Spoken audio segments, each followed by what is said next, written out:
اعوذ باللہ من الشیطان الرجیم بسم اللہ الرحمن الرحیم۔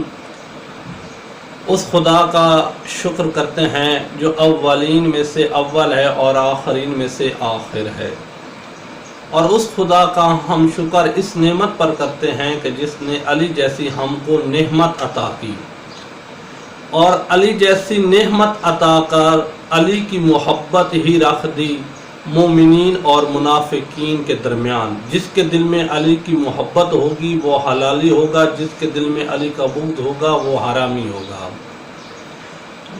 تو آج جو تھا موضوع میرا وہ تھا وضو کے پانی اور برتن کی شرائط، کہ اگر وضو انسان کر رہا ہو چاہے پانی مباح ہی کیوں نہ ہو لیکن وضو باطل ہو جاتا ہے۔ وہ کون سی شرطیں ہیں جن کی وجہ سے وضو باطل ہو جاتا ہے؟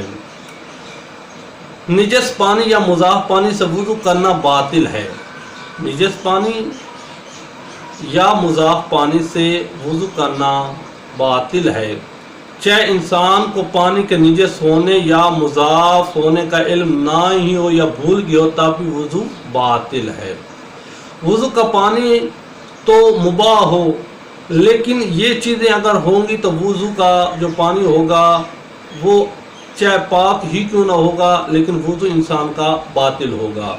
ان میں پہلے یہ ہے ایسا پانی سے وضو کرنا جس کا مالک راضی نہ ہو۔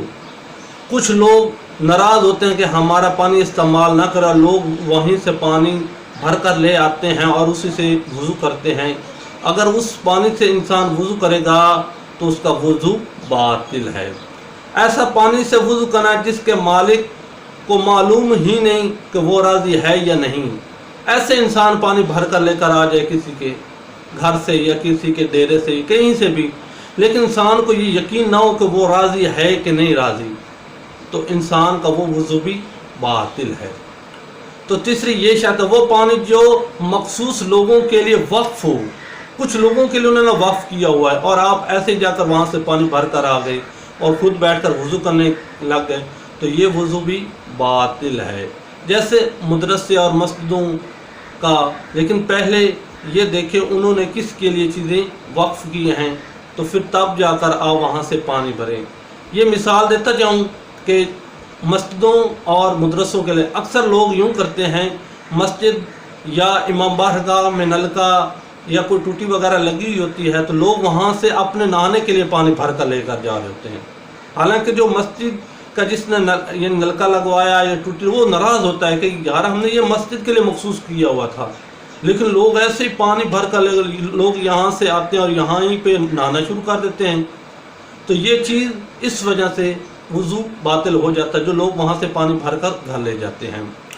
وضو کرنا یا بڑی نہر ہو تو احتیاط کی بنا پر نہر کا جو مالک ہو جہاں سے وہ چل رہی ہو چاہے پانی جاری ہو، جیسے اس کا مالک راضی ہے یا نہیں، احتیاط کی بنا پر وہاں وضو نہ کرے۔ اگر آپ کو معلوم ہے کہ وہ ناراض ہوگا تو پھر وضو نہ کرے۔ اگر آپ کو یہ یقین ہے کہ اس کا مالک نہیں ہے، مطلب جیسے یہ ہمارے پاکستان میں نہریں چل رہی ہیں، تو وہاں وضو میں کوئی اشکال نہیں ہے۔ والسلام علیکم ورحمۃ اللہ وبرکاتہ۔